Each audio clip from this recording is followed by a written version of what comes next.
ন্যায় বিচার পায় নাই, ন্যায়গতভাবে কোনো কিছু তারা করতে পারে নাই। সুতরাং এখন এই নতুন বাংলাদেশে 2025 সালে আমার ভাইদের জন্য, আমার লস্করদে ইউনিয়নের ভাইদের জন্য আমার কর্তব্য আছে, আমার বোনদের জন্য আমার কর্তব্য আছে।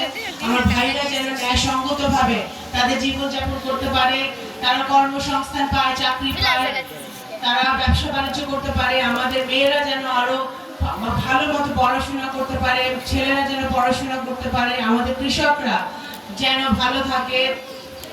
সেই সব কিছু যদি আমার বাবা যেভাবে দেখতেন আপনাদেরকে, এবং বিএনপি যেটা বিশ্বাস করে, আমি সবসময় একই কথা, কালকে সারাদিন ঘুরছি, তারপর আগের দিনও ঘুরেছি দুর্গাপূজায়। আমার একটাই কথা যে আমরা সংখ্যালঘু শব্দে বিশ্বাস করি না।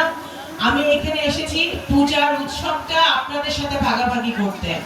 আজকে সংখ্যালঘু বলে কোনো শব্দ নেই, আমরা সকলে লস্করদে ইউনিয়নে সমান, আমরা সকলে সমান সম্মানের অধিকারী, সমান মর্যাদার অধিকারী। তো সুতরাং এইভাবে আমাদের কে এগিয়ে যেতে হবে এবং ইনশাআল্লাহ আগামী দিনে আমরা ঐক্যবদ্ধভাবে লস্করদে ইউনিয়নের শুধু এই গ্রাম না, প্রত্যেকটি গ্রামে আমাদের ধর্ম, বর্ণ, দল, মত নির্বিশেষে আমাদের ঐক্যবদ্ধ হতে হবে।